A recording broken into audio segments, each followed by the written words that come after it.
Hi hello ఈరోజు మనం తెలుసుకోబోతుంది ఆక్సిలరీ వెర్బ్స్ లేదా హెల్పింగ్ వెర్బ్స్ అని చెప్పేసి అంటారు. సో ఇక పేరులోనే మీకు ఉంది verbs and auxiliary verbs or helping verbs అంటే సహక్రియలు. చూడండి, హెల్పింగ్ వెర్బ్స్ అంటే సహక్రియలు. సో వెర్బ్స్కి ముందు వీటిని ఉపయోగిస్తూ ఉంటారు.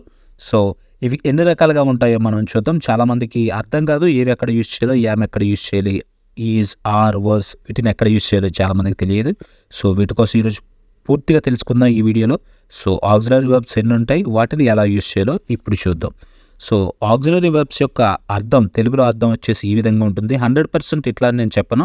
సో మీకు ఎగ్జాంపుల్స్లో క్లియర్గా అర్థమవుతుంది. సో బీ అంటే ఉండటం, యామ్ అంటే ఉన్నాను, ఈజ్ అంటే ఉంది, ఆర్ అంటే ఉన్నారు, వజ్ ఉండేది, వర్ ఉన్నారు, బీయింగ్ ఉండటం, బీన్ ఉంది, హ్యావ్ కలిగి ఉండటం, హ్యాస్ కలిగి ఉంది, హ్యాడ్ కలిగి ఉండేది, డూ చేయటం, డజ్ చేస్తుంది, డిడ్ చేసింది, కెన్ చేయగలం, కుడ్ చేయగలిగాను, మే చేయవచ్చు, మైట్ చేయవచ్చు, విల్ చేస్తారు, వుడ్ చేస్తారు, షెల్ చేయాలి, షుడ్ చేయాలి. సో మస్ట్ తప్పకుండా చేయాలి, ఆట్ టు డెఫినెట్గా చేయాలి, నీడ్ అవసరం, డేర్ ధైర్యం చేయటం, యూజ్ టు చేసేవారు. వీటికి తెలుగు మీనింగ్స్ ఇలా ఉంటాయి. సో వీటి ఎగ్జాంపుల్స్ చూస్తే మీకు ఇంకా క్లియర్గా అర్థమవుతుంది. బీ అంటే ఉండటం, be calm during the class చెప్పే సమయంలో ప్రశాంతంగా ఉండండి. Be ready to go to the మూవీకి వెళ్ళడానికి రెడీగా ఉండండి. బీ కైండ్ టు యానిమల్స్, జంతువు పట్ల దయ చూపండి, కైండ్గా ఉండండి అని చెప్పేసి. Be patient with yourself, మీతో ఓపికగా ఉండండి. I want to be a doctor, నేను డాక్టర్ అవ్వాలని అనుకుంటున్నాను. సో చూసారు కదా బీ ఎలా ఉపయోగిస్తారో. సో అలాగే యామ్ అనేది ఎక్కడ ఉపయోగిస్తారంటే ఐకి మాత్రమే యామ్ అనేది ఉపయోగిస్తారు. చూడండి, ఐఆమ్ రెడీ ఫర్ మీటింగ్, నేను సమావేశానికి సిద్ధంగా ఉన్నాను. ఐఎమ్ గోయింగ్ టు స్టోర్, నేను స్టోర్కి వెళ్తున్నాను. ఐఎమ్ గోయింగ్ టు కాలేజ్, నేను కాలేజ్కి వెళ్తున్నాను. ఐఎమ్ రీడింగ్ ఏ బుక్, నేను పుస్తకం చదువుతున్నాను. ఐఎమ్ లెర్నింగ్ ఇంగ్లీష్, నేను ఇంగ్లీష్ నేర్చుకుంటున్నాను. సో ఈజ్ అనేది హీ, షీ, ఇట్కి మాత్రమే ఈజ్ అనేది ఉపయోగిస్తారు. సో ఇక్కడ చూడండి, she is coming to the party, ఆమె పార్టీకి వస్తుంది. The book is on the table, పుస్తకం టేబుల్ మీద ఉంది. So it is raining out side, బయట వర్షం పడుతుంది. The car is new, car అనేది చాలా కొత్తది. హీ ఈజ్ మై ఫ్రెండ్, అతను నా స్నేహితుడు. సో గుర్తుపెట్టుకోండి, హీ, షీ, ఇట్కి మాత్రమే ఈజ్ అనేది ఉపయోగిస్తాం. సో ఆర్ అనేది దేనికి ఉపయోగిస్తారంటే వీ, దే, యూకి మాత్రమే ఆర్ అనేది ఉపయోగిస్తారు. సో చూడండి, వీఆర్ ప్లానింగ్ ఏ ట్రిప్, మేము పర్యటనకి ప్లాన్ చేస్తున్నాము. దే ఆర్ ప్లేయింగ్ క్రికెట్, వారు క్రికెట్ ఆడుతున్నారు. యు ఆర్ వెరీ కైండ్, మీరు చాలా దయగలవారు. ద స్టూడెంట్స్ ఆర్ స్టడింగ్, విద్యార్థులు చదువుతున్నారు. ద ఫ్లవర్స్ ఆర్ బ్లూమింగ్, పుష్పాలు అనేవి పుష్పిస్తున్నాయని చెప్పేసి. సో అలాగే వాజ్ అంటే గతంలో జరిగిపోయిన వాటిని మనం వాజ్ ఉపయోగించి చెప్తాం. వాజ్ అనేది హీ, షీ, ఇట్, ఐకి వాజ్ అనేది ఉపయోగిస్తారు. షీ వాజ్ వెరీ టైర్డ్, ఆమె చాలా అలసిపోయింది. He was a good student, అతను చాలా మంచి విద్యార్థి. The weather was cold yesterday, నిన్న వాతావరణం చాలా చల్లగా ఉంది. I was at home all the day, నేను రోజంతా ఇంట్లోనే ఉన్నాను. The food was delicious, food అనేది చాలా డెలిషియస్గా ఉంది, అంటే చాలా బాగుందని చెప్పేసి. సో వర్ అనేది దేనికి ఉపయోగిస్తారంటే వీకి, దేకి, యూకి వర్ అనేది ఉపయోగిస్తారు. సో ఇక్కడ చూడండి, they were excited about the trip, వాళ్ళ ట్రిప్ కోసం చాలా ఎగ్జైటెడ్ అయి ఉన్నారు. We were at the park yesterday, నిన్న పార్క్లో ఉన్నాము. You were late to the meeting, మీరు సమావేశాన్ని ఆలస్యంగా వచ్చారు. The lights were of, lights అనేవి ఆఫ్ అయ్యి ఉన్నాయి. The children were playing out side, పిల్లలు బయట ఆడుతున్నారు. సో బీయింగ్ అంటే ఉండటం. He is being very careful, అతను చాలా జాగ్రత్తగా ఉన్నాడు. సో అంటే బీయింగ్ అనేది మనం ఎప్పుడు ఎక్కడ ఉపయోగిస్తామంటే ప్యాసివ్ వాయిస్లో ఎక్కువ ఉపయోగిస్తాం. సో ప్యాసివ్ వాయిస్ కోసం మీకు తెలియాలనుకుంటే లాస్ట్లో నేను ఒక వీడియో చేయడం జరిగింది. సో ఆ వీడియో చూడండి, యాక్టివ్ వాయిస్, ప్యాసివ్ వాయిస్ గురించి మీకు క్లియర్ ఐడియా అనేది వస్తుంది. So she is being kind to every one, ఆమె అందరితో దయ కలిగి ఉంది. The job is being done well, so ఉద్యోగం ఎలా నడుస్తుందంటే చాలా బాగుందని చెప్పి అంటాం కదా, ఈ విధంగా చెప్తారు. దే ఆర్ బీయింగ్ నాయిసీ, వారు శబ్దం చేస్తున్నారు. The work is being completed, పని అనేది పూర్తవుతుంది. సో అలాగే బీన్ అంటే ఉన్నది లేదా ఉంది అని అర్థం వస్తుంది. He has been here before, అతను ఇంతకుముందు ఇక్కడ ఉన్నాడు. She has been working hard, ఆమె ఇక్కడ కష్టపడి పని చేస్తుంది. I have been to that place, నేను ఆ ప్రదేశానికి వెళ్ళాను. They have been friends forever, వారు సంవత్సరాలుగా స్నేహితులు. It has been a long day, చాలా రోజులైందని చెప్పేసి. సో అలాగే హ్యావ్ అంటే కలిగి ఉండటం. నా దగ్గర ఒకటి ఉంది అని చెప్పాలంటే దాన్ని హ్యావ్ ఉపయోగించి చెప్తాం. హ్యావ్ అనేది ఐ, వి, దే, యూ వీటన్నిటికీ హ్యావ్ అనేది ఉపయోగిస్తారు. హీ, షీట్కి మాత్రమే హ్యాజ్ అనేది ఉపయోగిస్తారు. రిమైనింగ్ అన్నింటికి హ్యావ్ అనేది ఉపయోగిస్తారు. చూడండి, I have a new book, నా దగ్గర కొత్త పుస్తకం ఉంది. They have a big house, వాళ్ళకి పెద్ద ఇల్లు ఉంది. We have finished the project, మేము ప్రాజెక్ట్ని ఫినిష్ చేసాం. We have lot of friends, మాకు చాలామంది స్నేహితులు ఉన్నారు. You have a good idea, నీకు మంచి ఆలోచన ఉంది. సో అలాగే హ్యాజ్ అనేది హీ, షీట్కి మాత్రమే హ్యాజ్ అనేది ఉపయోగిస్తారు. She has a pet dog, ఆమెకు ఒక పెంపుడు కుక్క ఉంది. He has completed his homework, అతను హోంవర్క్ పూర్తి చేశాడు. The car has a flat tyre, కార్కి ఫ్లాట్ టైర్ అయింది, పంక్చర్ అయిందని. The company has a new CEO, కంపెనీకి కొత్త సీఈఓ ఉన్నారు. The book has many pages, పుస్తకంలో చాలా పేజెస్ అనేవి ఉన్నాయి. సో అలాగే హ్యాడ్ అంటే ఏంటంటే కలిగి ఉండేది అని అర్థం, కాకపోతే గతంలో, ఇప్పుడు కాదు. I had a great time yesterday, నిన్న నాకు గొప్ప సమయం గడిపాను. She had a headache in the morning, ఆమెకు ఉదయం తలనొప్పి వచ్చింది. They had a dinner at 7 PM, వారు 7 గంటలకి డిన్నర్ చేశారు. ఈ had a lot of work to do, అతనికి చాలా పని ఉంది. We had a meeting last week, మాకు గత వారం మీటింగ్ అనేది ఉంది. సో డూ అంటే చేయటం. I do my homework everyday, so నేను ప్రతిరోజు నా హోంవర్క్ చేస్తాను. యూ డూ గ్రేట్ వర్క్, మీరు చాలా గొప్ప పని చేస్తారు. They do exercise in the morning, వారు ఉదయం ఎక్సర్సైజ్ వ్యాయామం చేస్తారు. We do our job well, మేము మా పనిని బాగా చేస్తాము.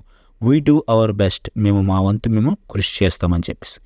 డస్ అన్న కూడా చేయటం అని వస్తుంది, కాకపోతే డస్ అనేది హీ, షీ, ఇట్కి మాత్రమే డస్ అనేది ఉపయోగిస్తారు. సో చూడండి, he does his work on time, అతని పనిని సమయానికి పూర్తి చేస్తాడు. She does yoga every morning, ఆమె ప్రతిరోజు ఉదయం యోగా చేస్తుంది. It does not matter anyone, ఇది అసలు మ్యాటరే కాదు ఎవరికి. So does he play the piano, అతను పియానో వాయిస్తాడా. She does her homework every day, ఆమె ప్రతిరోజు తన హోంవర్క్ అనేది చేస్తుంది. సో డిడ్ అంటే కూడా డూకి పాస్ట్ ఫామ్ డిడ్ అంటే ఆల్రెడీ చేసేసాను, జరిగిపోయిందని చెప్పేసి. I did my homework yesterday, నేను నిన్న నా హోంవర్క్ చేసేసాను. He did a great job, అతను గొప్ప పని చేశాడు. She did all the work herself, ఆమె అన్ని పనులు తన స్వయంగా చేసుకుంది. They did not go to the party, వాళ్ళు పార్టీకి వెళ్ళలేదు. We did everything we could, మేము చేయగలిగిందంతా చేసాం. సో అలాగే కెన్ అంటే అర్థం ఏంటంటే నేను చెయ్యగలను, అంటే మనకున్న శక్తి సామర్థ్యాన్ని తెలియజేస్తుంది, అంటే నేను చెయ్యగలను. షీ కెన్ స్పీక్ 3 లాంగ్వేజెస్, ఆమె 3 భాషలు మాట్లాడగలదు. He can swim very fast, అతను చాలా ఫాస్ట్గా స్విమ్ చేయగలడు. I can help you with that, నేను మీకు సహాయం చేయగలను. They can come to the meeting, వాళ్ళు సమావేశానికి రావచ్చు. We can finish this by tomorrow, మేము రేపటిలోగా దీన్ని పూర్తి చేయవచ్చు. సో కుడ్ అంటే చెయ్యగలిగాను అని, జరిగిపోయినట్టు. She could run faster when she was younger, ఆమె చిన్నతనంలో చాలా బాగా పరిగెత్తగలిగేది. So he could solve the puzzle easily, అతను పజిల్ అనేది చాలా సులభంగా పరిష్కరించాడు. I could find my keys, నేను నా కీస్ని కనుగొనగలిగాను. They could have won the game, వారు గేమ్లో గెలిచి ఉండొచ్చు. We could go to the movie, మేము సినిమాకి వెళ్ళవచ్చు. సో అలాగే మే అంటే జరగవచ్చు, చేయవచ్చు, అంటే గ్యారెంటీ లేదు, మనం ఊహించి చెప్తున్నాం జరగవచ్చు అని చెప్పేసి. యూ మే లీవ్ నో, మీరు ఇప్పుడు బయలుదేరవచ్చు. ఇట్ మే రైన్ టుడే, ఈరోజు వర్షం పడవచ్చు. సో అక్కడ గ్యారెంటీ అనేది లేదు పడుతుందా లేదనేది, కాకపోతే మనం చెప్తున్నాం అలా. So she may join us for dinner, ఆమె విందుకు మనతో పాటు పాల్గొనవచ్చు. He may call you later, అతను నీకు త్వరలో కాల్ చేయొచ్చు. So we may go shopping tomorrow, మనం రేపు షాపింగ్కి వెళ్ళవచ్చు. సో మైట్ అన్న కూడా సేమే, చెయ్యవచ్చు అని వస్తుంది, కాకపోతే మైట్లో 50-50 ఛాన్సెస్, అసలు జరిగే ఛాన్సెస్ అనేది చాలా తక్కువ ఉంటుంది.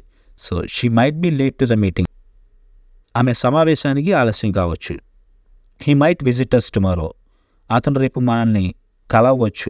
అది జరగకపోవచ్చు, బట్ ఎక్కడో కొంచెం ఛాన్స్ ఉంది. So I might go to party, so నేను పార్టీకి వెళ్ళవచ్చు. They might cancel the event, వారు ఈవెంట్ క్యాన్సిల్ చేయవచ్చు. We might need more time, మాకు మరింత సమయం కావచ్చు. సో విల్ అంటే మీ అందరికీ తెలుసు, ఫ్యూచర్లో విల్ అనేది ఉపయోగిస్తాం, ఫ్యూచర్ని ఇండికేట్ చేస్తుంది. I will call you later, నేను మీకు త్వరలో కాల్ చేస్తాను.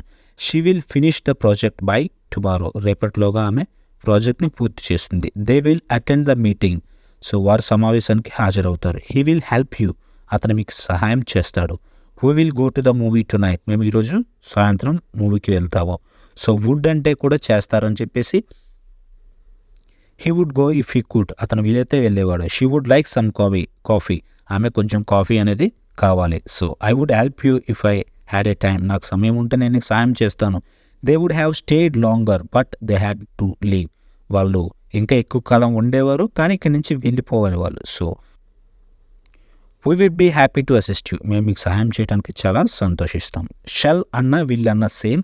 సో షెల్ అనేది ఐ వీడక్ షెల్ అనేది ఉపయోగిస్తారు. బట్ కొన్ని సమయాల్లో అన్ని సబ్జెక్ట్స్కి షెల్ అనేది ఉపయోగిస్తారు. I shall return soon. నేను త్వరలో తిరిగి వస్తాను. We shall meet tomorrow. మనం రేపు కలుద్దాం. Shall I open the window. నేను విండో తెరవాలా. He shall complete the work. అతను పనిని పూర్తి చేస్తాడు. They shall be informed. వారికి తెలియజేస్తారు. సో షుడ్ అంటే చెయ్యాలి అని చెప్పేసి. He should eat more vegetables. మీరు ఎక్కువ కూరగాయలు తినాలి. He should apologise for his mistake. తన తప్పుకు అతను క్షమాపణ చెప్పాలి. We should go now. మనం ఇప్పుడు వెళ్ళాలి. She should finish her homework. ఆమె తన హోంవర్క్ పూర్తి చేయాలి. They should have arrive by now. ఈలోగా వాళ్ళు వచ్చి ఉండాలి. సో మస్ట్ అన్న కూడా సేమ్. మస్ట్ అండ్ షుడ్ అంటే సేమ్. బట్ మస్ట్ అనేది ఇంకా తప్పనిసరిగా చేయాలి. షుడ్ అని చెప్తే చేసినా చేయకపోయినా పర్లేదు. మస్ట్ అంటే ఇంక తప్పనిసరిగా చెయ్యాలి అని అర్థం వస్తుంది. You must wear seat belt. మీరు తప్పనిసరిగా సీట్ బెల్ట్ ధరించాలి. She must finish the report by today. ఆమె ఈ రోజులోగా నివేదిక పూర్తి చేయాలి. They must be on time. వారు సమయానికి ఉండాలి. He must follow the rules. అతను నియమాన్ని పాటించాలి. We must help each other. మనం ఒకరికొకరు సహాయం చేసుకోవాలి. సో ఆట్ టు అన్న మస్ట్ అన్న ఒకటే. Ought to, must and should మూడు ఒకేలా మనం చూడాలి. కాకపోతే మూడు వాటికి మనం ర్యాంకింగ్ ఇచ్చుకుంటే మస్ట్ అనేది ఫస్ట్ ఉంటుంది. తర్వాత షుడ్, ఆట్ టు అనేది సెకండ్, థర్డ్ ఉంటాయన్నమాట. So you ought to be more careful. మీరు మరింత జాగ్రత్తగా ఉండాలి. He ought to be apologize. So అతను క్షమాపణ చెప్పాలి. She ought to finish her work. ఆమె పనిని పూర్తి చేయాలి. They ought to respect their elders. వారు తమ పెద్దలను గౌరవించాలి. We ought to help those in need. మేము అవసరమైన వారికి సహాయం చేయాలి. సో నీడ్ అంటే అవసరం. So you need to study harder. మీరు కష్టపడి చదువుకోవాలి. She needs more time. ఆమెకు మరింత సమయం కావాలి. They need help with the project. So ప్రాజెక్ట్లో వారికి సహాయం కావాలి. He needs a new car. అతనికి కొత్త కార్ కావాలి. We need to talk. మనం మాట్లాడాలి. డేర్ అంటే ధైర్యం. So he dares to speak against her. అతను ఆమెకు వ్యతిరేకంగా మాట్లాడటానికి ధైర్యం చేశాడు. She dare to challenge him. ఆమె అతన్ని సవాలు చేయడానికి ధైర్యం చేసింది. Dare to speak your truth. So నిజం మాట్లాడటానికి ధైర్యం చేయి. Dare to take risk for what you believe in. మీరు నమ్మిన దానికోసం రిస్క్ తీసుకోవడానికి ధైర్యం చేయండి. Dare to be different. So భిన్నంగా ఉండటానికి ధైర్యం చేయండి అని చెప్పేసి. సో లాస్ట్ వచ్చేసి యూజ్ టు అంటే గతంలో మనకున్న అలవాట్లు, గతంలో మనం చేసే పనులను యూజ్ టు ఉపయోగించి చెప్తూ, అంటే ఇప్పుడు చేయటం లేదు. I use to play tennis. నేను టెన్నిస్ ఆడేవాడిని. She use to live in Hyderabad. ఆమె హైదరాబాద్లో ఉండేది. So they use to visit us often. వారు తరచూ మమ్మల్ని కలిసేవారు. He use to be teacher. అతను ఒక ఉపాధ్యాయుడిగా ఉండేవాడు. ఇప్పుడు ఉండటం లేదు, అంటే గతంలో ఉండేవాడు. We use to go fishing every weekend. మేము ప్రతి వారం ఫిషింగ్కి వెళ్ళేవాళ్ళం. సో చూశారు కదా helping verbs or auxiliary verbs అనేవి ఎలా ఉంటాయి. వీటిలో మీకు ఏమైనా డౌట్స్ ఉంటే నాకు కమెంట్ రూపంలో తెలియచేయండి. ప్రతి ఒక్క డౌట్కి నేను ఆన్సర్ చేస్తాను. ఈ వీడియో మీకు నచ్చితే లైక్ చేయండి అండ్ సబ్స్క్రైబ్ చేయండి. మీ ఫ్రెండ్స్తో కూడా వీడియో అనేది షేర్ చేయండి. మీకు ఇంకా ఏమైనా వీడియోస్ కావాలి అనిపిస్తే నాకు కమెంట్ రూపంలో తెలియచేయండి. మీరు చేసిన ప్రతి కమెంట్కి నేను వీడియో చేయడం అనేది జరుగుతుంది. Thank you very much.